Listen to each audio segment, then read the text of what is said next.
Diz ter uma vida dupla. É médica durante o dia e durante a noite fala de moda, sustentabilidade e saúde nas redes sociais e no seu podcast. Trocou Portugal por Espanha, pelo menos por agora, mas continua bem atenta ao que se vai passando por cá. É que às vezes também é preciso ter lata, porque quando os assuntos são sérios, desconstruí-los não é para todos. E a minha convidada desta semana fala como ninguém. É a Mariana Soares Branco. Economicamente, economia na minha mente. Economicamente, economia na minha mente. Economicamente, economia na minha mente. Economicamente, economia na minha mente.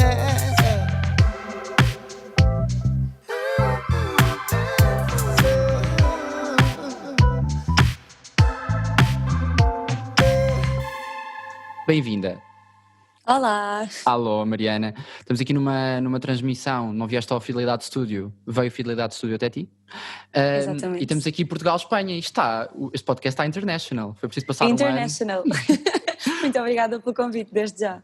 Obrigado por estares aqui no meio de bancos e coisas e tudo e mais alguma coisa. Sim, tem sido um bocadinho loucura a esta altura, mas pronto, vamos fazendo o que podemos. E eu se calhar começava exatamente pelo facto de tu estares longe e se calhar desmistificávamos já aqui um bocadinho disto. O que é que te levou a exercer medicina em Espanha? Então, para quem não conhece o meu percurso, foi assim uma combinação de fatores profissionais e pessoais. Eu toda a vida gostei muito do estrangeiro e da ideia de ir para o estrangeiro, mesmo antes, quando ainda andava na escola, que não andava sequer na faculdade de medicina nem nada. Entretanto, quando entrei no curso de medicina, já entrei com a ideia de que queria muito fazer Erasmus, que é um programa do qual eu sinto que devia ser embaixadora, porque falam disto a cada 5 minutos. É mega a tua bandeira, eu também sinto isso. É Erasmus. muito a minha bandeira. É muito a minha bandeira porque acho que é mesmo, para mim foi absolutamente uma experiência incrível e acho que é crucial até em termos de construção de um projeto internacional da União Europeia e de uma identidade europeia comum. Pronto, isto depois podemos falar mais daqui a bocadinho, já são coisas um bocadinho mais políticas, mas acho que é um programa espetacular, não só por te obrigar a ti a sair da tua zona de conforto e a ir para outro sítio, mas depois mesmo nesse sítio o contacto que tu tens. Eu, por exemplo, fui para a Itália, não se limita de toda a Itália, porque depois vais para lá e tens contacto com N estudantes de outros sítios. Portanto eu acho que estes géneros de programas de intercâmbio, quer seja o Erasmus, quer seja qualquer um dos outros programas que existem em mil, é muito, muito beneficioso. Eu estava aqui a ouvir falar da Europa e a pensar, eu por exemplo fiz Uruguai, eu fui para a América do Sul e a pensar, não entro nada nesta box de coisa boa. Mas acho que mesmo conhece muita malta da Europa na mesma, não é? Sim, não, e mesmo nesse sentido acho que, pronto, eu disse Europa porque o Erasmus é um programa da União Europeia, mas posso, como disse Europa, podia ter dito a nível mundial. Acho que é muito positiva esta cercania que nós temos com estudantes internacionais, com estudantes de outros sítios, porque ajuda-nos a perceber que o estudante do Uruguai ou da Polónia ou da Itália é uma pessoa como nós e acho que evitaria muitos conflitos internacionais a longo prazo. Mas pronto, vamos voltar à pergunta. Tantos, Mariana. Vou voltar à pergunta. Basicamente eu fui de Erasmus para a Itália durante um ano, no meu 5º ano de medicina, e durante o meu Erasmus conheci o meu atual namorado, que é espanhol. E, portanto, quando cheguei ao final do curso de medicina, foi um bocadinho junção de fatores de eu sempre quis ter ido para fora, e para quem não está familiarizado com o percurso de vida que é a medicina, nós temos grandes limitações nesse sentido. Eu, hoje em dia, muitas vezes digo que se voltasse atrás não sei se escolheria a medicina, não por falta de paixão à área, mas porque sinto que há uma grande vertente da minha vida pela qual eu sou muito apaixonada, esta questão das viagens, da multiculturalidade, etc., que fica um bocadinho limitada pela questão da medicina, porque, por exemplo, nós para fazer a especialidade, que é o que temos que fazer quando acabamos os 6 anos de curso, depois temos que fazer entre outros 4 a 6 de especialidade, que têm que ser feitos os 4 no mesmo sítio. E, portanto, com exceção de algumas rotações externas que podes pedir para fazer no estrangeiro, mas que são sempre alguns meses, portanto a maioria desses 4 a 6 anos tens que fazer no mesmo sítio. E, portanto, para mim foi aqui um bocadinho uma junção de, na vertente pessoal tinha este attachment, por assim dizer, aqui a Espanha por ter cá o meu namorado, e depois, por outro lado, na vertente profissional, sabia que existia a possibilidade de vir, não é fácil porque a medicina, lá está, não é só apresentar o teu currículo É que é muito por lá aí, vou eu. sabes? É Sim, muito por aí, a parte. há um grande processo burocrático. No meu caso, que vim para a Espanha, tive que fazer o exame de entrada aqui em Espanha, portanto tive que vir um ano antes daquilo que iria efetivamente começar a trabalhar, sem quaisquer tipo de garantias, efetivamente, porque tu fazes o exame, mas tens que ser boa o suficiente para ter uma vaga e concorres como qualquer outro aluno espanhol, e com todos os handicaps que isso acarreta, de que é uma língua que não é a tua, estás num país que não é o teu, não tens o apoio dos teus pais como a maioria dos estudantes aqui têm, que estão acabados de sair da faculdade, e portanto foi um bocadinho uma junção disso tudo, mais um pensamento de se eu não for agora nunca vou, que É é isso. uma coisa que assusta um bocadinho, mas efetivamente eu na altura pensei, eu neste momento tenho 25 anos, ou acho que tinha 25, e pensei, se eu não for agora, quando é que vou? Com 30, quando acabar a especialidade, com 35, as oportunidades nunca surgem, na minha perspectiva. Acho que é muito difícil que tenhas os astros da tua vida todos alinhados para a tua oportunidade de sonho. Há pessoas que certamente o terão, mas acho que é uma questão de prioridades na vida, e a minha prioridade nesse momento foi, eu quero estar aqui em Lisboa, em Portugal, que é o que eu conheço desde sempre e do qual eu sempre quis sair, não porque não gosto de Portugal e de Lisboa, que isso é outra, eu acho que misconception que as pessoas às vezes têm, de que eu me fui embora porque, digo mesmo a nível pessoal, alguns amigos ou Sim. até família, porque não gosto de Portugal, mas não tem nada a ver com isso. Eu tenho efetivamente muito prazer em conhecer outras realidades que não têm nada a ver, e portanto pensei, é agora ou nunca, e É portanto agora. é agora, porque sempre tive este espírito assim um bocado de maluqueira, de arriscar, e portanto arrisquei e aqui estou. Muito Mas assim, resumidamente é isso. a parte clínica muda muito de país para país, porque, por exemplo, eu estudei economia, agora estou a estudar gestão, é um bocadinho, mais ou menos, não é? Parece muito mais facilmente adaptável esta área do que, Sim. por exemplo, uma área médica. Tu tiveste a adaptar Sim. muita coisa?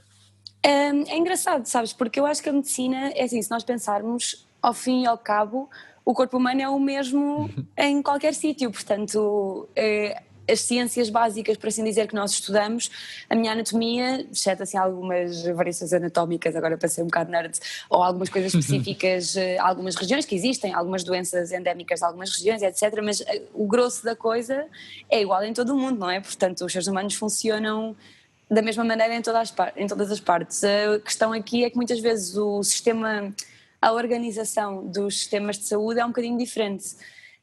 Dentro da Europa, apesar de tudo, eu acho que funciona mais ou menos da mesma maneira, mas se fores comparar, por exemplo, com o sistema norte-americano, ou até, imagino, eu não tenho nunca tive contacto com a América Latina, mas suponho que se vais assim para sítios mais afastados já funcionará de uma maneira um bocadinho diferente, mais em termos burocráticos propriamente ditos do que até em termos médicos.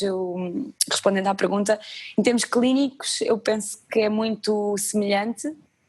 O problema é que a organização varia muito, Claro. de sítio para sítio, e portanto é um bocadinho como quando entras em qualquer outra empresa, vindo de uma empresa diferente, e tens que perceber que se calhar este papel já não deixas aqui, deixas acolá, e de repente o teu chefe já não é esta pessoa, é aquela, e de repente tens 5 chefes em vez de um, ou um em vez de 5.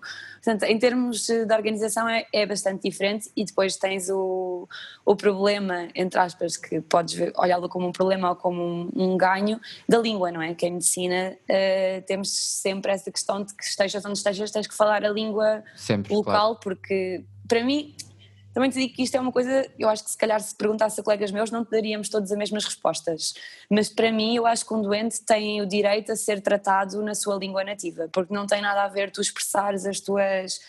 Ao fim e ao cabo, tu estás no hospital e em situação de doença é uma situação em que estás vulnerável, e eu acho que o ambiente médico, portanto o staff, os médicos, os enfermeiros, os auxiliares, toda a gente, deveríamos tentar tornar esse ambiente o menos hostil possível, e isso para mim passa muito por falar bem a língua dos doentes que estou a tratar. E mesmo é engraçado esta perspectiva, porque mesmo aqui em Valência, não sei se tu sabes, é porque o catalão é mais famoso, mas aqui em Valência eles também falam valenciano, que é um dialeto, é uma língua, mas é muito parecido com o catalão. E portanto eu muitas vezes, por exemplo, com o valenciano, que ainda não cheguei a tanto, ainda não falo valenciano, costumo dizer não vais ainda, ao valenciano. quando acabar a especialidade talvez sim, Por exemplo, acontece eu receber doentes, eu estou a trabalhar há relativamente pouco tempo, mas já aconteceu receber doentes cuja língua materna é o valenciano, e é interessante esta também não multiculturalidade, mas esta riqueza cultural aqui em Espanha que nós, por exemplo, em Portugal não temos em relação à língua, que eu antes de vir pensei que era uma coisa que era exagerada nas notícias, por assim dizer, mas há pessoas efetivamente cuja língua materna é o valenciano e é o catalão e é o galego ou o basco e que não se sentem igualmente confortáveis E como é que tu vais lá? a falar castelhano. Como é que tu vais ao Assim, valenciano? é muito porque eu costumo dizer também que quem fala duas línguas fala 3, 4 ou 5 com muito mais facilidade, e acaba por ser um bocadinho verdade, não é de todo para me gabar ou ser pouco, pronto, nesse sentido, mas como falo outras línguas e falo razoavelmente bem italiano porque vivi lá 1 ano, arranho assim muito por alto o francês e falo bastante bem espanhol e português, portanto ao fim e ao cabo as línguas latinas é sempre, tentas ir buscar um bocadinho de um lado, um bocadinho do outro, mas às vezes é difícil, porque então se forem lá está pessoas mais idosas, que são as que vêm maioritariamente ao hospital, que às vezes nem portuguesas percebi quando se muito em valenciano. É verdade, mas, é verdade. Mas é interessante e lá está, é sempre interessante ter outra perspectiva. Claro. É que eu ia-te fazer esta pergunta, eu agora de repente ia ser aquelas pessoas que metem montes de perguntas médicas. Não vou ser, não vou ser. Podes Aliás, ser, já lá vou, se calhar já lá vou aos mitos, mas quando falarmos do Instagram. Mas antes eu queria-te fazer uma pergunta que é uma curiosidade, porque nós aqui em Portugal somos muitas vezes atendidos até em hospitais públicos por médicos estrangeiros. Acontece muito, de repente, por exemplo, no outro dia fui ao São Francisco Xavier e fui atendido por um médico argentino. E vê-se muitos alunos de medicina portugueses a ir para fora.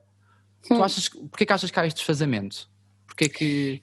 Sim, olha, eu acho que isso é uma questão muito interessante porque, se calhar até mais do que tu possas pensar, porque liga muito a área da medicina com a área económica, que é a tua área. Na minha opinião isso acontece muito porque as pessoas não sabem muito bem como é que funciona, lá está, mesmo o nosso próprio SNS. E isso acontece, na minha opinião, porque existem várias vias, por assim dizer, de estar no SNS. Tens a via de estar contratada como especialista a tempo inteiro, etc, que é, por exemplo, eu como interna tenho que fazer o exame em Portugal e tenho um contrato de formação com o Estado português de X horas, com X horas de urgência extra, etc, mas uma vez que acaba essa especialidade, o Estado pode optar por contratar-me como especialista. E eu acho que as pessoas têm muita ideia ainda, infelizmente, que os médicos em Portugal são milionários. E não é de todo verdade. De todo verdade. Aliás, eu digo sempre que os nossos salários são públicos e estão publicados na internet, portanto qualquer pessoa que queira consultá-los pode consultá-los. E eu cheguei a ter algumas conversas em que notava que a outra pessoa estava desagradável no meu ano em que estava a fazer o ano comum, que é o nosso primeiro ano de especialidade, em que dizia, mas queres que eu diga quanto é que eu ganho? Eu digo-te quanto é que eu ganho 1.200 euros líquidos por mês. E não tenho vergonha nenhuma de dizer, e acho que há um bocadinho este tabu na nossa sociedade, muito honestamente. Não sei se é de ser uma sociedade do sul da Europa, porque, por exemplo, eu com amigos alemães ou dos países nórdicos não notava tanto este tabu. Mas às vezes eu tinha mesmo vontade de dizer às pessoas porque queria que as pessoas entendessem que é assim, nós médicos, refiro-me, somos humanos como qualquer pessoa e temos muito amor à camisola e lutamos muito pela camisola do SNS, quase todos os colegas que eu conheço, mas toda a gente tem limites. E para tu estares a ganhar o que muitos internos ganham e a trabalhar 60 ou 80 horas por semana, claro que obviamente quando fazemos urgências e fazemos horas extra, essas horas são pagas, mas eu também costumo dizer, faltaria mais, porque senão é trabalho escravo. Já agora, não é?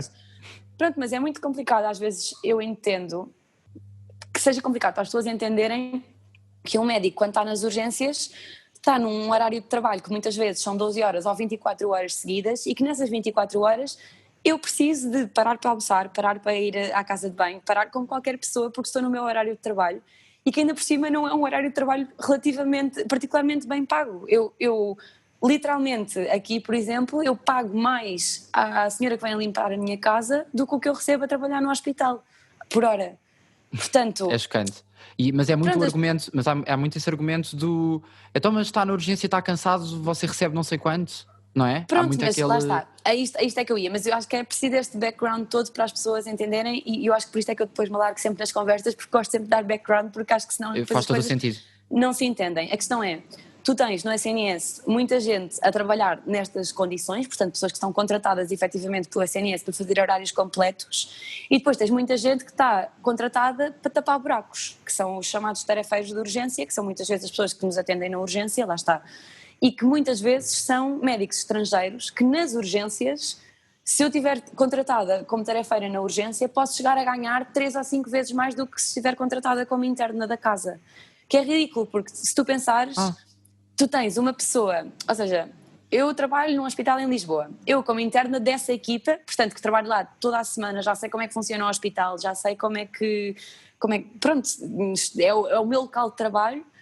Eu, para trabalhar contratada, a hora extra de urgência é-me pagada a X, e se esse hospital, com os internos que tem e com os profissionais que tem, porque não são só internos, obviamente, os especialistas, etc., que tem, quiser não conseguir suprimir as suas necessidades com esse pessoal, Sim. vai ter que contratar pessoas de fora. E essas pessoas, como são trabalhadores à hora, são pessoas que não têm contrato, são pessoas que recebem, não sei se por recibos verdes, não sei muito bem como é que funciona, se calhar têm um contrato de horas de urgência, mas o caso aqui é que são pagas à hora, não são pagas ao mês. E portanto, essas pessoas ganham muito mais. Chocante. Eu não fazia ideia. Pronto, Não é que eu acho que há fazia a muita mínima gente que não percebe muito bem esta questão, e por isso é que também, eu acho que lá está, há muita gente que depois diz, não, médicos formam-se em Portugal e depois vão trabalhar para o estrangeiro. Vão trabalhar para o estrangeiro porquê? Porque, muito honestamente, ninguém quer, depois de os 6 anos do curso de medicina, mais 6 anos de especialidade, ir trabalhar. Por isso é que nós não temos especialistas hoje em dia que queiram fazer urgências no SNS, porque para que é que eu vou estar a fazer urgências no SNS se posso estar a fazer urgências no hospital privado ao lado por o dobro ou o triplo do preço? Percebes? E depois tens, eu costumo dizer, isto é mesmo assim, pronto, isto já são declarações um bocadinho políticas, mas eu aqui não consigo Não, claro. não bater o pé no chão porque acho que isto depois não cabe na cabeça de ninguém, quer dizer, estamos a pagar a pessoas menos formadas, porque muitas vezes estes tarefeiros, e atenção que não estou aqui a dizer que menos formadas no sentido que sejam maus profissionais. Sim, não é no menos capazes. São médicos, mas muitas vezes são médicos, por exemplo, sem especialidade, que estão a ser contratados para fazer urgências que poderiam estar a ser feitas por médicos especialistas em medicina interna, por exemplo. Só que, claro, é preciso pagar um especialista de medicina interna e isso custa dinheiro. Agora, depois podíamos discutir aqui políticas económicas em saúde, é uma coisa que eu acho que é hiper interessante. E é muito difícil de gerir, porque, sobretudo, da minha perspectiva, é que é muito mais fácil andar a tapar buracos do que pensar. Portanto, imagina, sei lá, um exemplo, a questão das colonoscopias, que houve já deve ter sido, eu ia dizer há 2 ou 3, mas já deve ter sido há 5 ou 6 anos, uma grande polémica com as colonoscopias na zona de Lisboa, que havia listas de espera de 2 ou 3 anos para colonoscopias. O que é que o governo fez?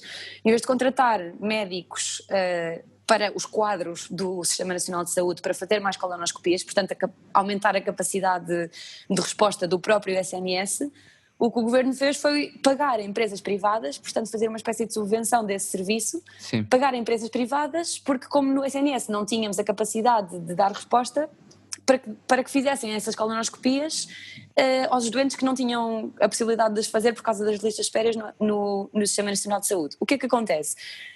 Digo eu, que não estudei Economia de Saúde, mas gosto muito e do tema interessa-me muito, o que acontece é que isto é mais barato certamente a curto prazo, mas a longo prazo, se tu pensares, seria muito mais interessante investir, ok, vai-te sair mais caro agora, mas investir em contratar profissionais e fixá-los ao SNS, e esses profissionais provavelmente serem versáteis noutras coisas. outros tipos de rendimentos dos mesmos, exatamente, porque nenhum gastroenterologista está só a fazer colonoscopias o dia inteiro, e apostar o dinheiro aí em vez de andar constantemente a tentar tapar buracos, que eu acho que é um bocadinho a política a várias coisas, a vários níveis no nosso país. É completamente, que é preciso uma reestruturação. E claro que aquilo que seria necessário era reestruturar, mas é muito mais fácil agora fazer aqui um planozito a curto e médio prazo em que se contratam umas pessoas.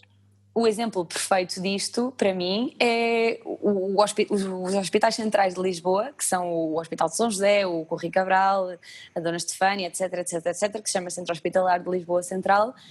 Esses hospitais, isto é uma coisa que também muita gente não sabe, mas o Hospital Central de Lisboa era o Hospital de Todos os Santos, que era no Rossio e que caiu com o terremoto de 1755. Andamos há 300 anos, quase, à espera de que construam um novo hospital. percebes?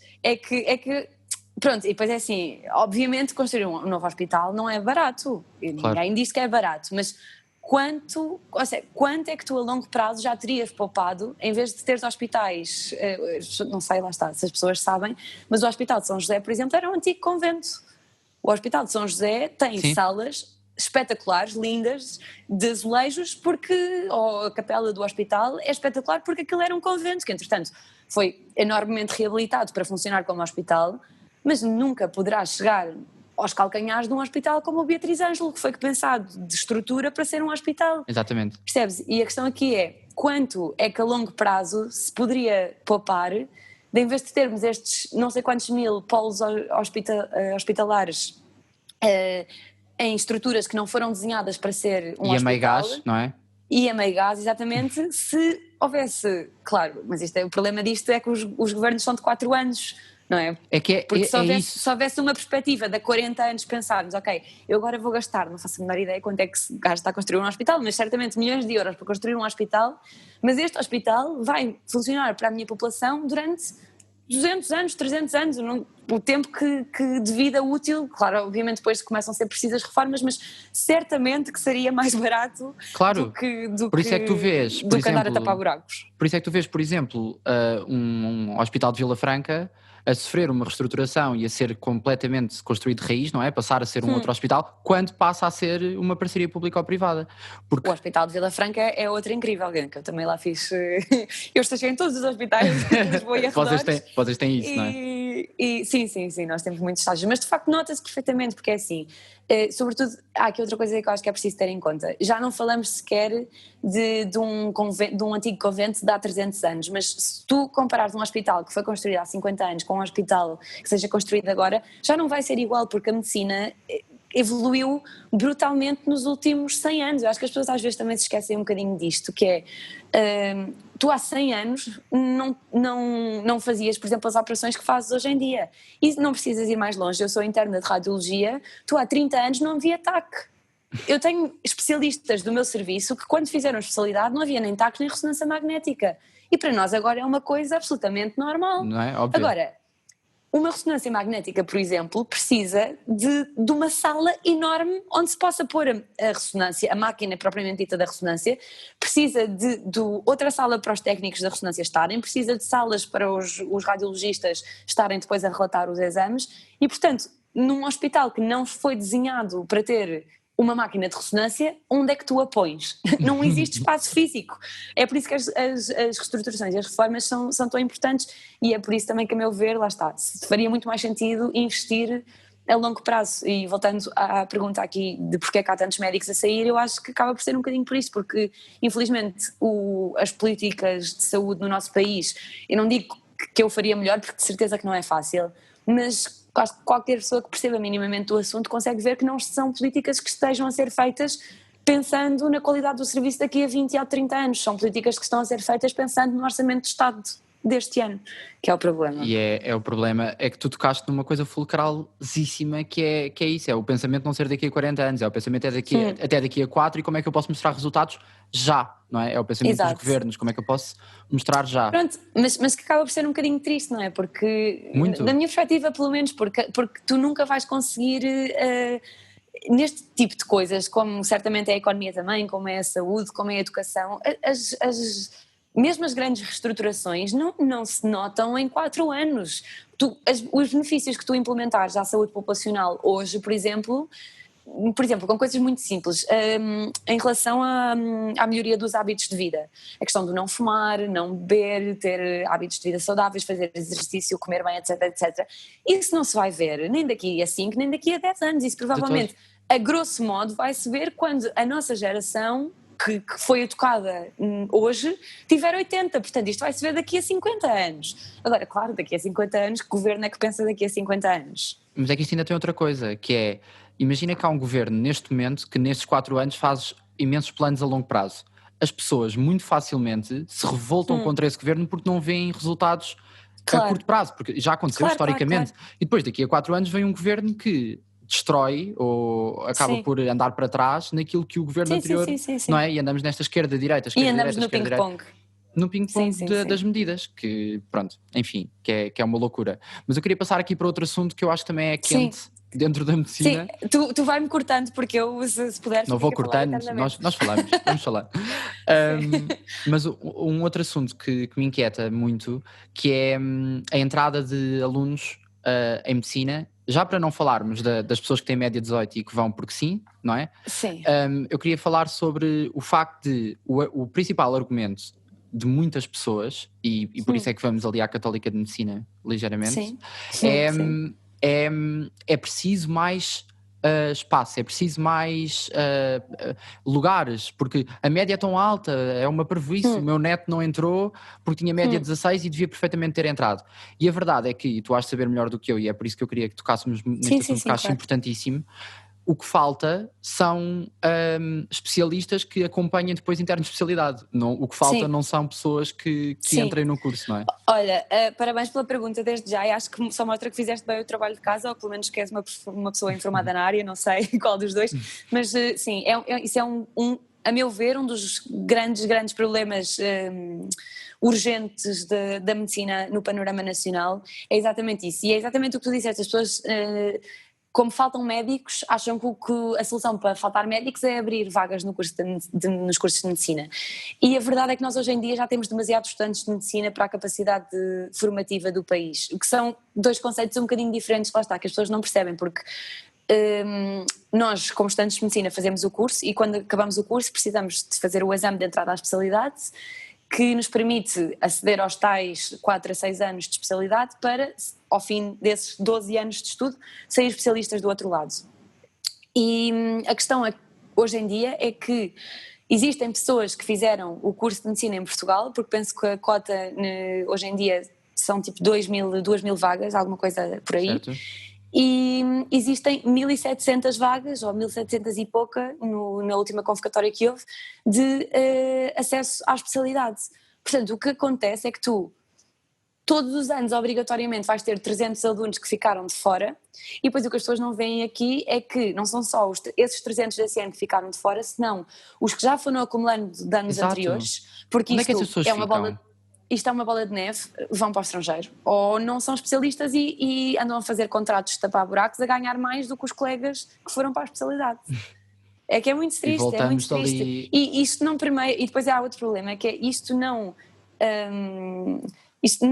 recompensa as pessoas, que é assim, obviamente, eu acho que pronto, para quem não me conhece, quero deixar muito claro que isto exerce snobismo de profissão, no sentido, eu não acho de todo que os médicos sejam melhores ou piores que qualquer outra profissão, todas as profissões são necessárias, agora não há como negar que é uma profissão para a qual se estuda muito, e depois há outra coisa que é, tu tens que estudar muito ad eterno a tua vida toda, se quiseres ser razoável, porque é verdade que em todas as profissões, se quiseres ser muito bom, tens que estudar, mas em medicina, se tu não fores estudando ao longo da tua vida toda, tu não vais ser... médio, tu vais ser mediocre, porque a medicina vai se atualizando e, portanto, se tu não fores estudando, estás a fazer coisas que estavam certas há 30 anos quando tu tiraste o curso, mas que hoje não estão. E isto depois tem implicações clínicas muito importantes, uma coisa tão simples como, por exemplo, uma infecção normal, banal, uma infecção urinária, por exemplo, há 30 anos tratava-se com antibiótico e hoje em dia esse antibiótico tem de 30% a 50% de resistências e já não tratas com esse, tratas com outro. Mas isto tu tens que estudar, tens que ler as normas de orientação clínica e saber qual é o antibiótico que tu tens que dar para o teu... Pronto, para a população e para a microbiologia que existe na tua população nesse momento. Sim, portanto, o erro não é menos um produto que se vende, é se calhar uma vida que fica ali... Não, mas já mesmo para isso sabes que eu não entro porque acho que, pronto, é assim, depois podemos entrar na discussão e um engenheiro que se engane num centímetro também pode ser a diferença entre uma ponte cair Sim, ou não. também é verdade. Tipo, não entro por aí porque lá está, tipo, é verdade que a nossa profissão tem muita responsabilidade, mas nós essa responsabilidade escolhemos-la quando entramos neste curso, eu acho que já toda a gente, isso aí não te podem dizer que te enganaram porque já sabias que ias ter uma vida nas mãos. Agora, acho que o que sim te enganaram, e a minha geração particularmente foi muito enganada, porque a minha geração quando entrou eu comecei o curso em 2011, isto é sinal de que já sou adulta, falar em 2011 e não tipo quando eu estava no 11º ano. O meu curso é de 2011 a 2017 e em 2011 quando nós entramos havia vagas na especialidade para toda a gente, foi exatamente quando começou a bola de neve, penso que foi poucos anos depois de eu entrar, tipo 2012, 2013, estou a dizer estimado, mas mais mais ou menos por aí. Portanto, o que é que acontece? É que quando eu cheguei à altura de fazer o meu exame, que foi em 2017, já havia tipo 500 pessoas que ficaram de fora. Portanto, isto quer dizer que 2.500 pessoas se apresentam para fazer o exame e só 1.700 vagas. Portanto, isto foi o que aconteceu este ano. Portanto, essas 700 pessoas ficaram de fora, que são quem, exatamente? As pessoas que já ficaram de fora dos anos anteriores, o excesso das cotas em relação ao número de especialidades, portanto, se tu tens 2.000 pessoas por ano nas universidades de medicina e só tens 1.700 vagas de capacidade formativa, essas 300 ficam automaticamente de fora. E depois tens outro problema ainda, problema neste sentido, que é as pessoas que fazem o curso no estrangeiro, porque eu aqui vou-te ser muito sincera, eu acho que hoje em dia o curso de medicina é um negócio. Tipo, esta coisa de irmos fazer o curso de medicina para privadas em Espanha ou na República Checa ou na Hungria ou o que seja, isto é um negócio no sentido em que tu estás a ver, para mim, essas universidades estão a vender um sonho àquela pessoa que quer ser médica, que por X ou Y de razão não pode ser médica no nosso país, porque lá está, as médias são de 18 e muito, e às vezes eu tenho, dos melhores amigos que eu tenho na faculdade, entraram ao segundo ano, por exemplo, porque repetiram, porque não entraram por uma décima, ou eu própria, por exemplo, se não tivesse, eu repeti o exame de Biologia, se não tivesse repetido o exame de Biologia, não tinha entrado por 3 centésimas. Portanto, Chocante. Qual é que foi a diferença do meu esforço por essas 3 centésimas? Quase nula. Tipo, o trabalho que eu fiz ao longo desses 3 anos de secundário foi exatamente o mesmo. Portanto, acho que é muito injusto neste sentido, porque estas universidades pedem rios de dinheiro, quantias absolutamente astronómicas para fazeres um curso, porque te vendem este sonho e tu não vais ter, a meu ver, retorno desse investimento. Não no sentido em que o curso não seja mau, mas no sentido em que tu estás a pagar, lá está, não estás a pagar um mestrado de um ano que pode custar X, estás a pagar 6 anos de propinas, 6 anos de viver do outro lado da Europa, 6 anos de voos para trás e para a frente, para depois saíres do outro lado, nem sequer teres a garantia de que vais ter uma vaga de especialista e mesmo que tenhas a vaga para essa especialidade, a única maneira que eu vejo, muito honestamente, de fazer isto é se tiveres pais que tenham almofada económica, graças a Deus, para te oferecer isso, porque se tiveres tu que pagar, entramos no modelo dos Estados Unidos, que estás a vida toda a receber mal para pagar o curso que fizeste. Completamente. Deixa-me só, dá-me um segundo para acender a luz, senão já não me vais ver nada. À vontade. Pronto, desculpa aqui a pausa, mas é que senão... Está ótimo, não faz mal, leva um corte e aparece uma luz de repente. Pronto. Um corte e de repente esse de luz. Volto só à linha de pensamento.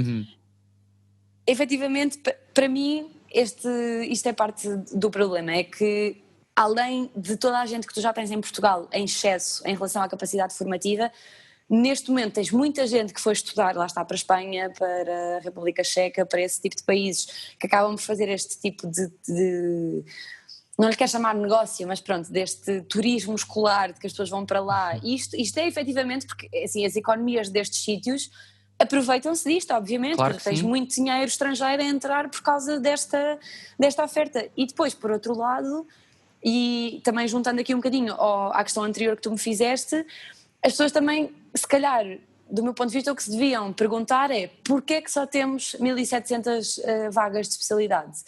Porque se calhar não existe, porque se calhar os serviços já estão tão sobrecarregados com os seus afazeres que não têm capacidade para gastar mais horas do seu pessoal a formar internos. Porque isto é tudo muito bonito, mas formar um interno não é só meter a pessoa no hospital e dizer, olha, agora aprende.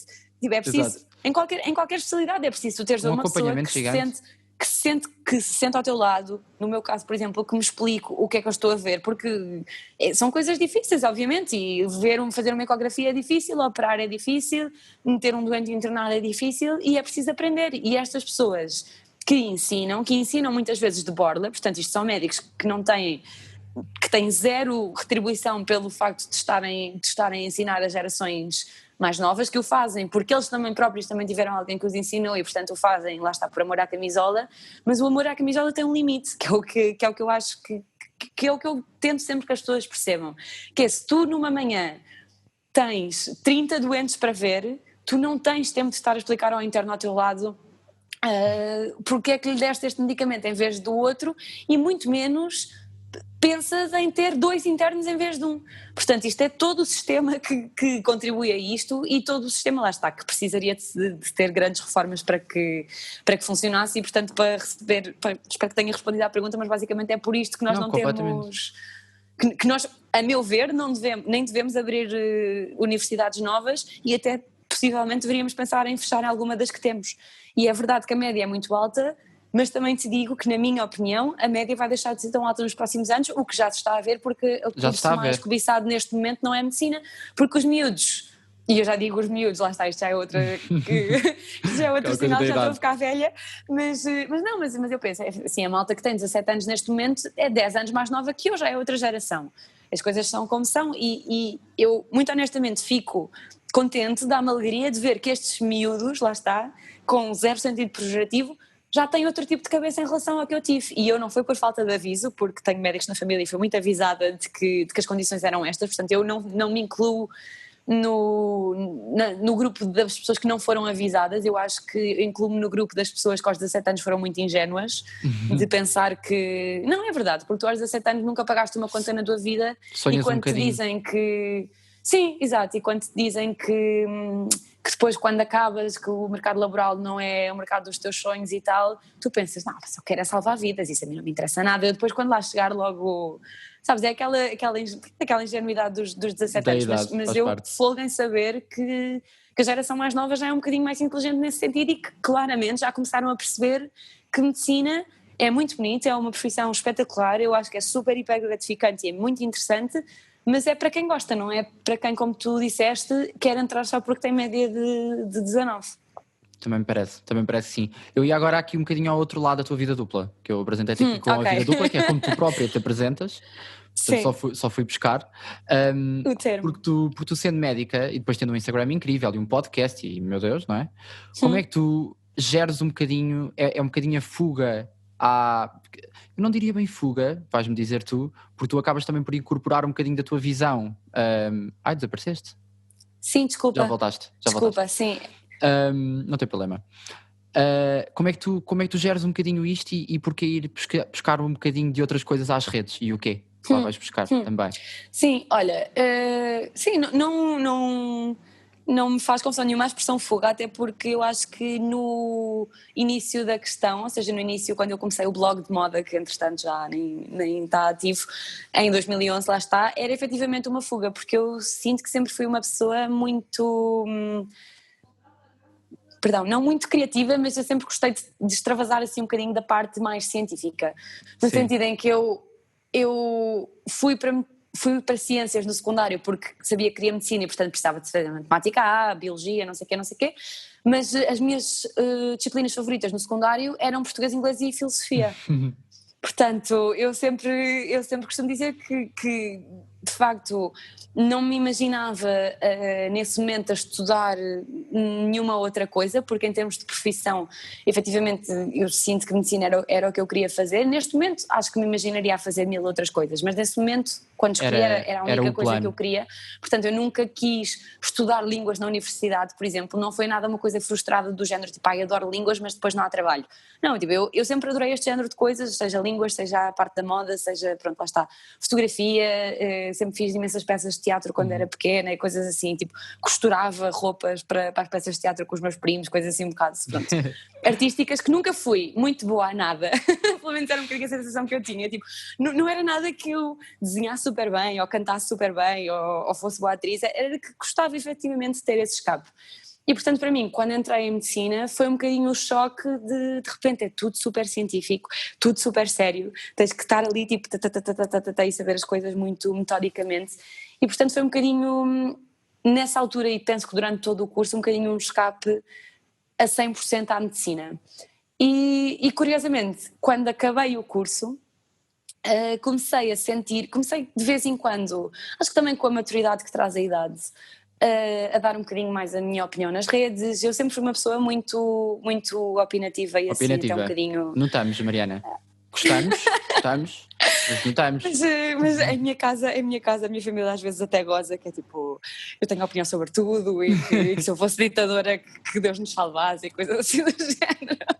Mas sabes que também eu sinto que eu sempre tive muita, nesse sentido sempre tive muita sorte, tanto com o meu âmbito familiar como com as pessoas que tive, porque sempre tive pessoas à minha volta, adultos de referência, que sempre me incutiram o espírito de tu não tens que acreditar porque eu te digo. Tipo, e acho que lá está, por exemplo, isto aqui podemos entrar no âmbito da educação, que eu acho que é tão importante ter professores que te marquem e professores que sejam, professores que sejam bons professores e lá está, o bom professor não é só o professor que faz o aluno ter 19 no exame nacional. Eu tive professores espetaculares exatamente por isto, porque me incutiram este espírito de discussão e de pesquisa e de tentar perceber as coisas em vez de aceitar, tipo, as coisas como nos eram ditas e ponto final. E portanto, sinto que isto de ser um bocadinho opinativa sempre veio comigo, mas lá está, com a idade e vais ganhando experiências, e o ano que fiz em Erasmus em Itália também me ajudou muito nesse sentido, porque conheces muita gente com opiniões diferentes e com experiências de vida diferentes e completamente diferentes da tua, e acho que nesse sentido também é muito enriquecedor. E portanto, quando saí do curso de Medicina, sinto que de repente foi engraçado, porque foi um bocadinho em espelho, foi um bocadinho, eu tinha essa parte criativa e sentia um bocadinho falta de falar de medicina, porque estava a estudar para o exame, depois entretanto comecei a trabalhar, mas pronto, no hospital obviamente tens que saber muito de medicina, tens que estudar na mesma, mas não é aquela coisa de estar a estudar medicina, sabes, não tens livros para ler todos os dias e tal. E assim, o grande boom, tipo o momento eureka, foi quando falei dos detox, que foi um salto no meu Instagram incrível, que eu numa semana devo ter ganhado para aí, sei lá, para aí 10 mil seguidores, mas atendendo atenção que eu na altura tinha tipo 15 mil, foi tipo saltar de 15 mil para 25 mil assim do nada, e eu a pensar, o que é isto? O que aconteceu? Pronto, e de facto foi muito interessante para mim, porque foi a primeira vez que tive assim efetivo feedback das pessoas de que gostavam de me ouvir falar desses temas. E depois pensei, poxa, na verdade eu estou-me sempre a queixar que não há informação como deve ser nas redes, mas também não estou a ser um veículo dessa informação, e eu tenho conhecimentos para o ser, portanto foi um momento em que foi um bocadinho... Agora... Sim, mas não... Vou eu tipo, criar não muito... também, não é? Pelo menos um espaço de discussão.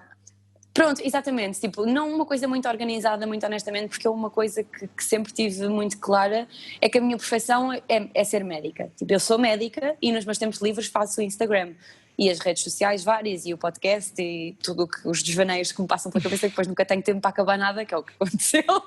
Mas pronto, mas pronto, sempre tive muito claro que a minha paixão e a minha profissão e o meu ganha-pão é a medicina, e eu não quero que deixe de ser a medicina, por uma série de razões que podemos ir lá se quiseres daqui a pouco, mas efetivamente é o que eu gosto de fazer e é o que eu quero fazer. Portanto, o Instagram e as redes sociais sempre foram um acrescento a isso, e portanto sempre foi, eu tenho gosto em falar de alguma coisa e neste momento isto está-me a chatear ou está-me a fazer comichão, eu falo, não me sinto minimamente obrigada a trazer uma rúbrica, nem nunca tive, tipo, percebes, uma coisa que fosse tipo uma vez por semana, uma vez por mês, não sei o quê. Exatamente. Tipo, eu vou por desvaneios, tipo, aquela coisa, isto está-me a fazer confusão, está-me a irritar, muitas vezes é o que está-me a irritar. A minha mãe diz-me sempre, tu tens de deixar de te irritar, Mariana, porque tu tens anos de vida, e eu já sei. Mas é que eu sou uma pessoa muito fogosa neste sentido, tipo, aquilo tem mesmo dentro, não há maneira. Mas pronto, portanto foi um bocadinho por aí, sim, comecei a sentir que comecei a pensar aquelas frases muito lamechas, mas tipo, se tu queres ver uma mudança e também não estás disposto a ser agente dessa própria mudança, então estás a ser um bocadinho hipócrita. Portanto, como achei que queria ver essa mudança acontecer e que pelo menos as pessoas que estivessem interessadas tivessem algum sítio onde ir buscar esse conteúdo, comecei a proporcionar eu esse conteúdo, e hoje em dia já há mais colegas minhas que também o fazem, e portanto... Não, e é incrível e é muito claro para quem te segue e para quem não te segue, que pode seguir e ir ver, porque é muito claro e muito tangível também aquilo que tu explicas, da maneira como é, porque é que este mito é um mito e porque é que esta coisa está errada. Espero que sim. É mesmo, porque eu não percebo nada de medicina e percebo, portanto acho que é consideravelmente uma boa pesquisa de mercado. Mas aquilo que eu te ia dizer há muita gente, muitos influencers, a falar de vários produtos que envolvem fins médicos e que às vezes não têm não têm conhecimento, se calhar, no seu todo, daquilo que às vezes estão a dizer. Isto também é uma das coisas que te irrita, porque é uma curiosidade minha, fala-se muito sobre Sim. vários, não é? Vários produtos e serviços. Sim. Que... Sabes que eu acho que aí vamos a uma discussão mais profunda do lado do marketing de influência e da influência, que é a discussão se os influencers têm ou devem ter ou não uma responsabilidade social. E eu tenho a minha opinião muito clara sobre este ponto, que é que sim, eu acho que uma pessoa que tem 1 milhão de seguidores tem uma responsabilidade sobre aquilo que diz e que faz. Claro que tem. Pronto, mas isto não é tão claro no sentido em que isto é discutível, isto é uma questão de ética, isto é como qualquer... Porque tu podes comparar a qualquer rockstar que é tipo sex, drugs and rock and roll e isso também não devia ser um modelo a seguir para os jovens. Portanto, existem aqui um bocadinho estas duas opiniões. A minha opinião é claramente que tu, lá está, pelo menos a um nível médico, deverias ter algum tipo de responsabilidade social e, portanto, isso implica não aceitar fazer, lá está, determinado tipo de conteúdos publicitários. Agora, eu também percebo, lá está, que para mim é muito fácil falar de boca cheia, entre aspas, porque isto não é o meu ganha-pão e isto é uma das razões pelas quais eu sempre não, mas desde bastante cedo disse que não queria que isto fosse o meu ganha-pão, porque eu acho que as pessoas não percebem e às vezes, e eu própria incluo-me nisto, atenção, eu acho que já cobrei no sentido de dizer tipo, para que é que aceitou esta parceria, não sei o que, deixar inacreditável, e tu não sabes o que é que vai por trás, o que é que há por trás da cortina. Tu não sabes se a pessoa precisava não sabes quanto é que recebeu, não sabes se precisava desse fee publicitário para pagar as contas desse mês ou não, tipo, tu não sabes, aquilo é o trabalho daquela pessoa e portanto eu percebo que se tu não estiveres tão sensibilizado para essas áreas, seja muito tentador fazer as coisas mal desde o meu ponto de vista. E percebo sobretudo porque eu, antes de começar a falar mais desta parte médica, cheguei a ter propostas eu própria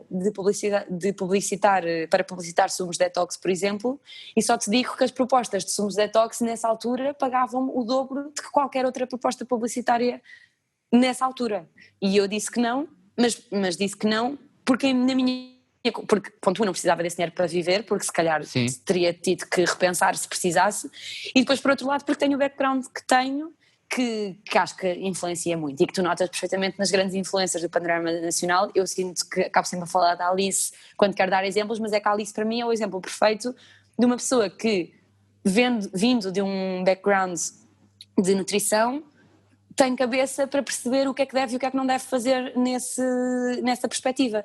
Se calhar uma pessoa que aceite esse tipo de conteúdo publicitário, e aqui os detox, atenção, que eu acho que são um engano e são, lá está, um mito, por assim dizer, mas não são obrigatoriamente nocivos para a saúde no sentido de perigo eminente, mas outras coisas podem ser, tipo eu já vi influencers, por exemplo, a publicitar comprimidos anti-histamínicos, comprimidos para dormir, anti-histamínicos é os de alergias, não sei. Exato. Se... E às vezes eu às vezes até fico meio assustado. Tipo, tens a certeza que sabes, mas eu acho que a pessoa normal pensa um bocadinho assim, não sei. Pensa, também há pessoas muito cegas por alguns influencers, não é? Mas calhar o average pensa, mas porquê que tu és atriz e estás a fazer uma publicidade a um anti-histamínico? Mas pronto, sabes o que é que eu acho? Eu acho que, lá está. Pode ser a perspectiva do utilizador. Outro tipo de coisas. E é válido. Pode. Mas pronto, mas a questão é que com esse tipo de coisas, eu acho que o problema... com esse tipo de coisas acho que o problema depois é que é muito fácil entrar no esquema das mesinhas caseiras, ou neste caso não são caseiras, mas este influencer ou esta atriz ou esta pessoa disse que este anti-histamínico funciona muito bem, então vou tomar isto e não vou ao médico e ao fim e ao cabo é como o tomar o mesmo comprimido da vizinha, porque para a vizinha é muito bom. Só que, pronto, para a vizinha é muito bom, mas para mim pode não ser. E depois há aqui outra agravante que é, há um médico, isto é outra coisa que eu acho que as pessoas às vezes não percebem, mas nós no curso de medicina não aprendemos só, tipo, isto não é uma coisa que um computador pudesse fazer de uma forma muito simples, que é que eu acho que às vezes as pessoas também não percebem. Dentro da área costumamos dizer que a medicina é ao mesmo tempo uma ciência e uma arte.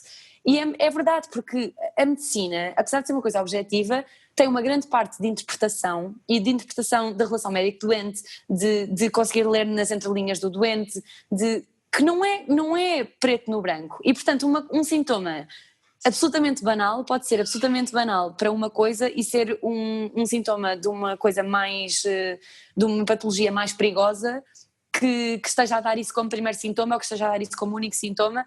E, portanto, acho que todas as coisas que fizerem com que essas pessoas deixem de passar por um médico e passem a ir diretamente para as mesinhas, num caso muito extremo, por exemplo, que aqui atenção que estou a ser dramática, tipo, isto não é de todo o que acontece sempre que alguém toma um comprimido para dormir porque o influencer disse, mas num caso extremo pode ser a diferença. Então, tu, por exemplo, andas mais cansada porque andas mais cansada, viste os comprimidos para dormir, andas não sei quanto tempo a tomar os comprimidos para dormir para ver se dormes melhor, e depois tinhas um linfoma, por exemplo, que é um cancro frequente em jovens, e não foste ao médico durante 3 ou 4 meses mais porque andava a tomar os comprimidos para dormir. Sim, estes casos serão raros, certamente, por exemplo, os cânceres em pessoas jovens já são de base raros, mas existem.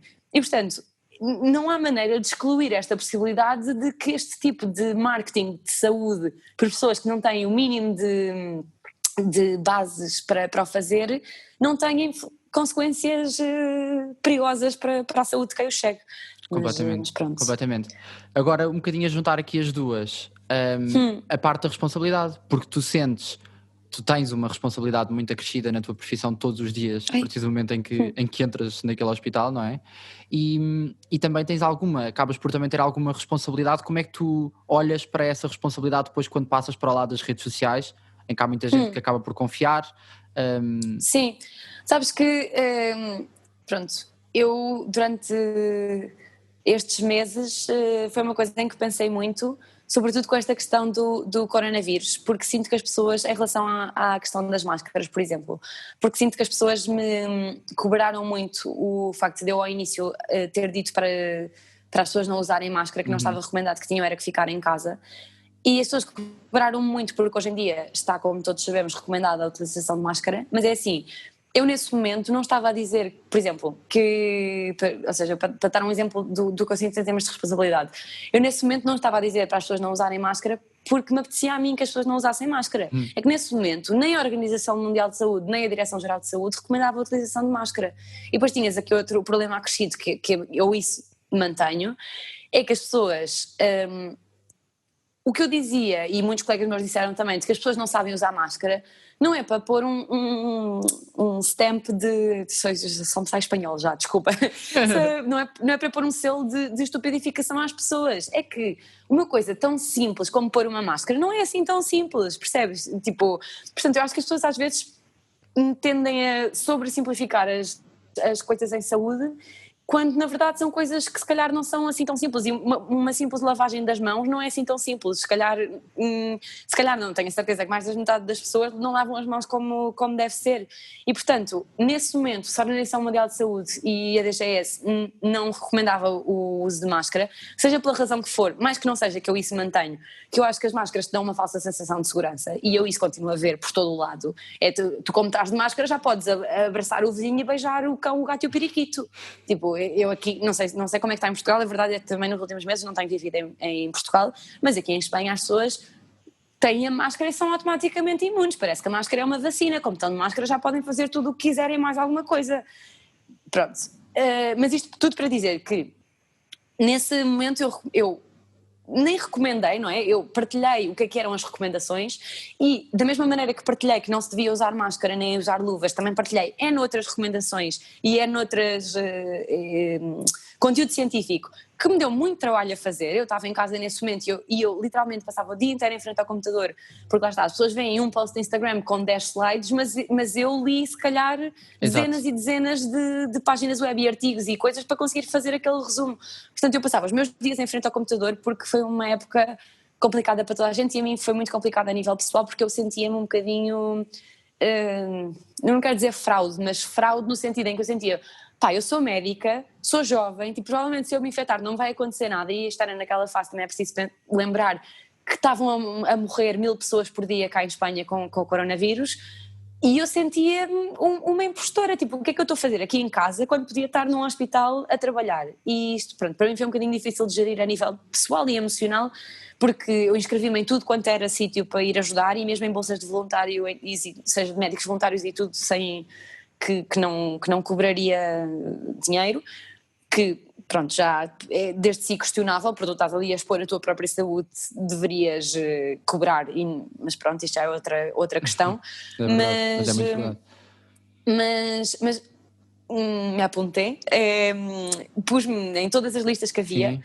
E não me chamaram para nada, e depois quando finalmente me chamaram para um posto, houve um problema com a minha inscrição na Ordem dos Médicos aqui, porque era estrangeira e não me pude inscrever, e portanto não trabalhei durante a pandemia inteira, só comecei a trabalhar agora quando já estava no meu posto de trabalho, que escolhi com o exame nacional aqui espanhol, e portanto para mim foi muito complicado, e isso acabava por ser a minha maneira de sentir que estava a retribuir alguma coisa à comunidade e de sentir que estava a utilizar os meus conhecimentos e o meu know-how científico e médico para comunicar, que se calhar é um dom que eu tenho, que outros colegas meus não têm tanta vontade ou não têm tanta facilidade em comunicar.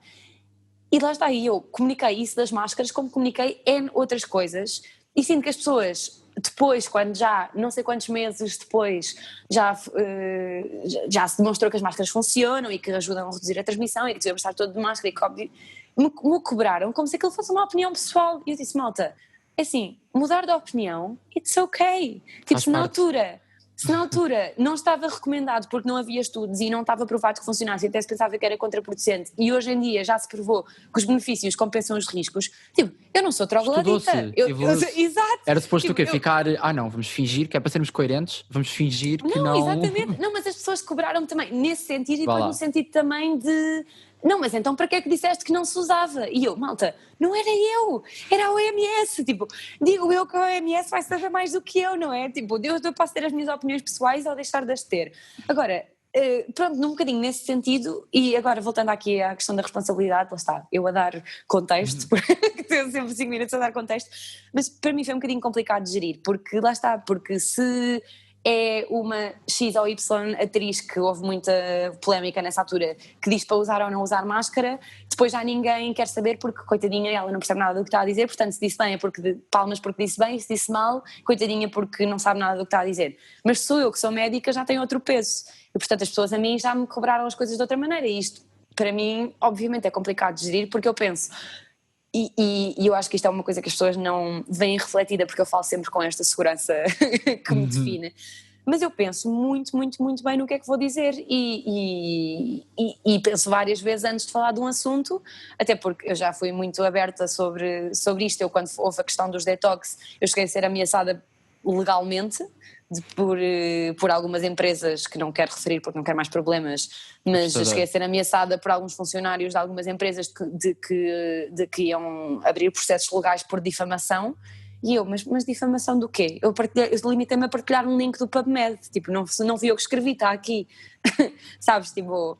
Mas, portanto, aprendi que é melhor falar as coisas, as redes abrem geral. Aqui uma linha muito ténue de milhentas coisas, e uma delas essa. Exato, pronto, e portanto, obviamente, eu aqui tenho essa responsabilidade acrescida de que sou uma influencer, mas não sou só uma influencer, sou médica, e portanto o que eu disser, no limite, pode ter consequências para mim, mesmo a nível legal, entre aspas, mesmo com a Ordem dos Médicos e tudo, não é? Tu sendo médico, isto é outra coisa, tu sendo médico é uma profissão que tu não deixas de ser médico quando sais da porta do hospital. Tipo, se tu sais da porta do hospital e de repente estás no metro e desmaia-se, o metro para no meio de 2 paragens e alguém se desmaia e não há outro médico, ou num avião ou de onde seja, tu tens a obrigação ética, mas também legal, de ajudar aquela pessoa, porque tu és médico. Portanto, é complicado gerir para mim a responsabilidade nas redes sociais, e é por isso também que eu às vezes penso muito bem. Muitas vezes as pessoas dizem assim, Mariana, mas porquê é que não falas mais e escreves tanto? Porque eu gosto tanto de ouvir falar. Mas é que escrito eu controlo a 100% o que é que eu digo, percebes? Tipo, e é verdade que há mais margem para a interpretação do tom de voz e tudo mais, mas escrito o que eu disse foi o que eu pensei dizer e que pude ler e reler. E se eu digo uma coisa que me tenha saído de determinada maneira, pronto, não é que eu alguma vez tenha tido problemas com isto, mas poderia tê-los, porque uma coisa que eu digo de determinada maneira e seja mal entendido...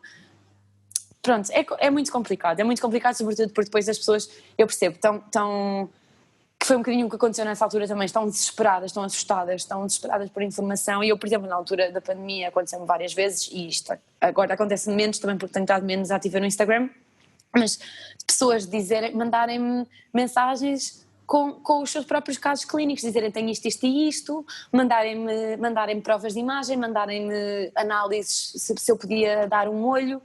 E tipo, pá, malta, vocês não param um engenheiro na rua e perguntam, olha, já agora pode estar aqui a dar um olho a estes cálculos para desta obra. Isto não é assim. Não, mas pronto, mas percebes, é um bocadinho aquela cultura da conversa da consulta de corredor que existe. Mas é assim, mas eu o que é que eu teria de fazer? Dar consulta de corredor a 40 mil pessoas?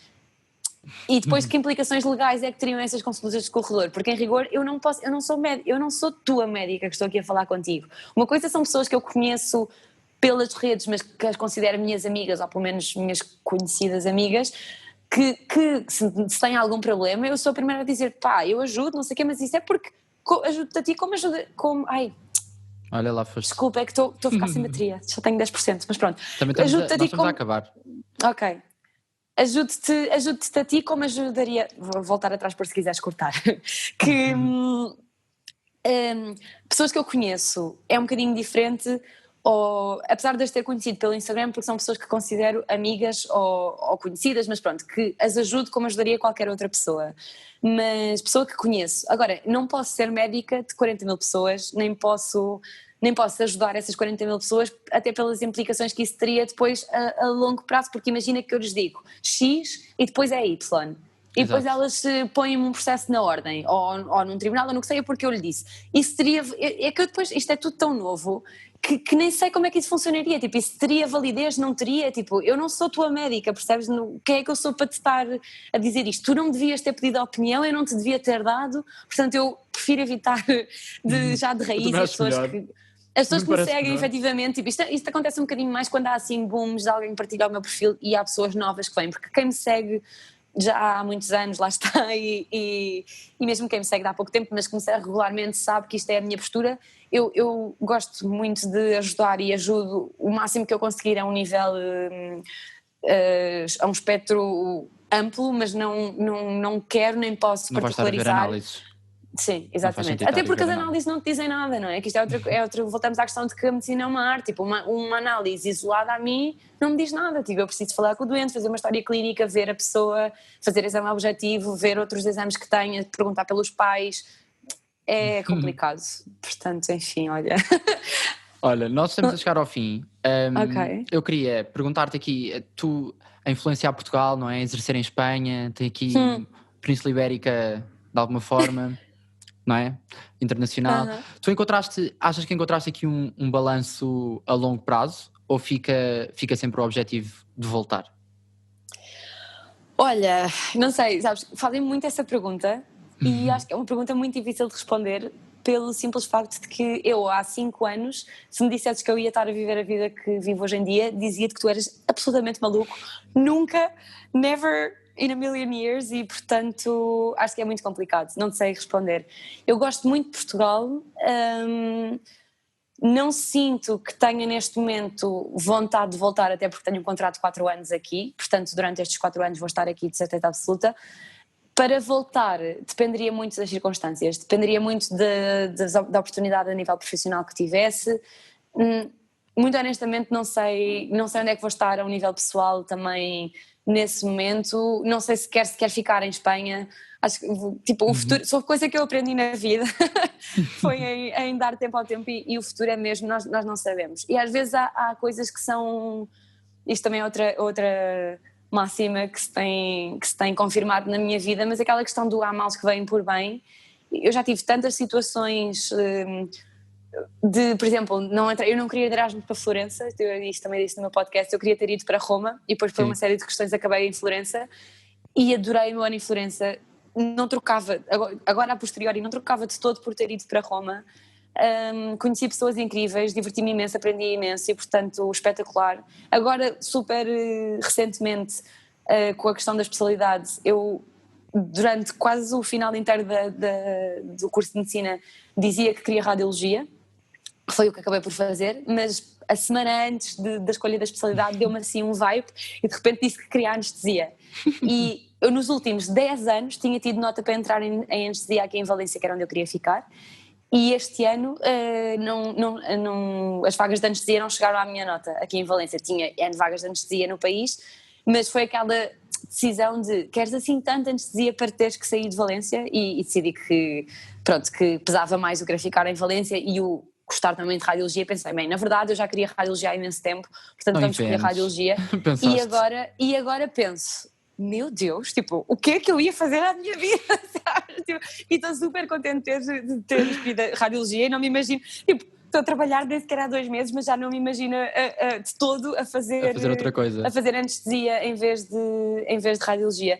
E portanto é uma coisa que eu digo também muito às pessoas, e tenho muitas, lá está, miúdas de 16 e 17 anos que me seguem, não muitas, porque o grosso do meu público são pessoas da minha faixa etária entre os 20 e os 35, 25 e 35 maioritariamente, mas depois também tenho muita gente dos 18 aos 25 e alguma gente com menos de 18, porque no Instagram tu consegues ver as faixas etárias, e é sempre interessante as perspectivas de pessoas que me vêm pedir opinião, maioritariamente raparigas, porque o meu público acabam por ser mais raparigas, mas que me vêm pedir opinião sobre assuntos pessoais, seja por se entrar para a medicina, se isto, se aquilo, se lhes aconteceu alguma coisa. Eu acho que é engraçado isto é uma coisa que eu gosto muito nas redes sociais. Há pessoas a quem lhe assusta, mas eu pessoalmente acho que é fantástico, que é esta facilidade que nós temos de falar com alguém que não conhecemos de lado nenhum. Trocar ideias, eu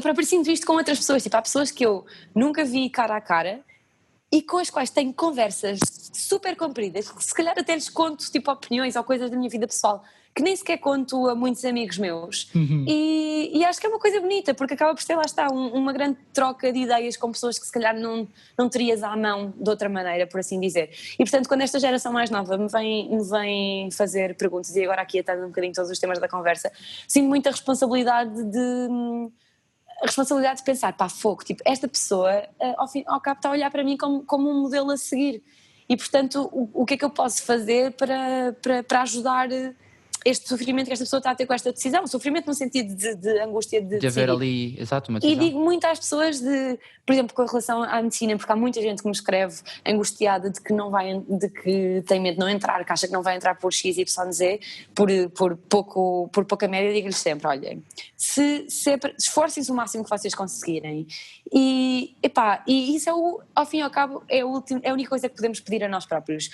Podias ter dado mais, não podias. Se podias ter dado mais, repete no ano a seguir, força. Exatamente. Mas se não podias ter dado mais, não era o teu caminho. E esta mentalidade de que medicina é um emprego superior a outros, não é. Tu podes ajudar, mesmo se quiseres ter essa missão social, podes tê-la a partir de N vias. Tens um exemplo, por exemplo, da Too Good To Go, que é gerida por malta de marketing e de economia e de tudo, e que é uma empresa com imenso... Estão a salvar o mundo. Sim, com imensa com missão. Impacto social, imensa missão. Exato, e missão, tanto a nível de ecologia, como de impacto social, como etc. Completamente. E portanto acho que este medo que nós temos, tipo, ao desconhecido, e que aos nossos... E as alterações dos nossos planos, sabe? Tipo, acho que nós somos uma geração, e aqui incluo toda a gente, tipo, abaixo dos 35, 40 anos provavelmente, que estamos habituados a ter tudo o que nós queremos. E muitas vezes, quando somos contrariados, é-nos complicado lidar com a frustração. E eu falo desde a primeira pessoa, é muito complicado para mim lidar com a frustração, não ter conseguido alguma coisa que inicialmente era o meu objetivo, mas acho mesmo que há que entrar no espírito de pensar, pá, não deu por aqui, vou por ali e vou... E não vou ser nem melhor nem pior, vou ser diferente. Por isso é que às vezes também, quando digo que se calhar se voltasse atrás não faria medicina, assusta-me um bocadinho essa declaração, porque penso, pá, eu se calhar não tinha feito medicina, tinha feito gestão, que agora que sou médica penso que teria sido muito mais feliz, e teria sido muito mais infeliz. Tu nunca sabes o que é que estava no outro caminho que não escolheste. E portanto acho que mais vale aproveitar o melhor da situação que tens, que lá está, por exemplo, agora em 2020 isto tem sido uma máxima difícil de implantar, porque isto tem sido um ano absolutamente tal, mas pronto, mas é o que é, e tem muitas coisas más, mas alguma coisa boa também há de ter, nem que seja tu perceberes que se calhar gostavas efetivamente da tua vida de antes, que eu acho que havia muita gente, não de todo naquela coisa do tipo, isto foi o meu awakening, não sei o que, tipo, ainda outro dia quando fiz o meu último post no Instagram falei sobre isso. Eu vi. Eu não precisava de awakening nenhum, eu estava muito contente com a minha vida. Já tinhas estado em casa, já tinhas pensado. Sim, mas é assim, mas ao fim e ao cabo, tipo, mesmo nesse sentido, para mim foi estava a fazer as coisas bem, sabes? Tipo, estava a fazer as coisas bem porque estava efetivamente contente com a vida que tinha. E quem não estava contente com a vida que tinha, se calhar foi uma oportunidade para parar e dar-se conta, e quem estava foi uma oportunidade de parar e dizer. Tipo, acho que também nos falta às vezes desse pad in the deck de. Pá, me dar-se nas costas de sim senhora, tipo, arriscaste, correu bem, conseguiste o que querias e bola para a frente. E se arriscaste e correu mal, bola para a frente também. Acho que é preciso desmistificar um bocadinho isto e um bocadinho tipo o medo à frustração e ao fracasso e ao falhar, porque toda a gente falha, é mais tarde ou mais cedo. É uma questão é aquela máxima é uma questão de quando, não se. Portanto, é mesmo. Portanto, olha, é mesmo. Não sei já qual era a pergunta, já te perdi. Já nem sei também, Mariana. Eu acho que era. Desculpa. Mas eu acho que é isto, sabes? Acho que no fundo é isto tudo. E é agradecer-te muito por teres vindo. Eu normalmente digo às pessoas por teres vindo. Tu vieste, pronto, pela internet. Sim, no conforto do meu sofá. Mas pronto, exato. Numa maneira diferente, mas eu já tinha convidado há algum tempo e acompanho-te há algum tempo e gosto mesmo muito daquilo que tu fazes, portanto, muito obrigado. Obrigada a ti. E é isso, depois é marcar uma pessoalmente quando tiveres Sim, 2021 fica fica prometido, não sei do que é que vamos falar. Eu sei, as pessoas quando me pedem isso para ter conversas e tal, eu fico sempre, ai meu Deus, porque penso sempre, não tenho assim nada tão interessante a dizer, mas... sinto que nós tínhamos de ficar aqui mais... Uma ou 2 ou 3 horas. Eu sinto que é uma das minhas... A minha casa dizem que a modéstia é a minha melhor qualidade. Mas, de facto, eu sinto que uma das minhas qualidades é que gosto muito de conversar. Mas lá está, com pessoas... Porque sinto que é muito enriquecedor, sobretudo... E quero-te dar os parabéns, se me das 2 minutos, pelo podcast. Porque, de facto, sinto que é muito interessante não só... o podcast a nível de economia, porque isto é uma batalha que eu tenho também a nível pessoal e quando falo com outras pessoas, por exemplo, em relação à educação, que eu sinto que nós temos muito pouca educação financeira, da mesma maneira como penso que temos muito pouca literacia na saúde, temos muito pouca literacia financeira, era uma coisa que era muito, muito necessária, portanto, projetos como o teu, que tentam aproximar um bocadinho as pessoas a esses conceitos mais difíceis, estão de parabéns, portanto, obrigado. Os meus parabéns. E parabéns também por trazer tanto na forma de convidados, como às vezes aquelas biografias que também fazes, percursos que sejam um bocadinho menos convencionais, porque acho que eu tive outro dia, depois de me convidares, estive a fazer assim, a ouvir assim uns random para me situar um bocadinho. Já tinha ouvido uns soltos, mas sabes que eu sou um bocadinho assim com podcasts que não... Eu também. Quase nenhum podcast eu ouço de um lado ao outro.